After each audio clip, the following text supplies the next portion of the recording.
Vao samba zahay naniky zao manao reserva. Fa tegna bakagny nila zay fa ity kilo raiky tsy misy moly kay raha igny nivory nahazo 8 kilo aho naniky vola zao. Tena afa-po marina amy ty vokatsy nivory maro. Satria mahafa-po ahy fa bevata avao.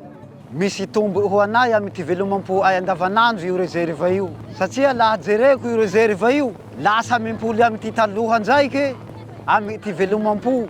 Satria ty taloha tena nisy zany ty velomam-po tsy mijaly ny vahoaky. Fa tamy fotoa tsy nisy reserva, mavandy olo laha mahita horita 3 kilo, 2 kilo.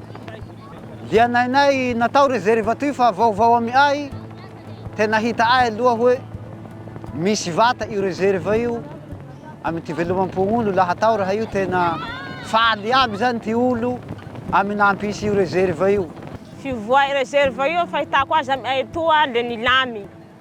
Le tena misy vokatsy. Voho samba ay manao amy toy nahazo tavy zahay. Zahay mbo tsy nanao reserva zany teo misy tsy manday bakegny, misy manday 200, 300. Tapaky lo fara manday anabo zahay zao fo 2 kilo. Laha nandao amizay vokatsy toy, kely mba misy anaky sôsisôsy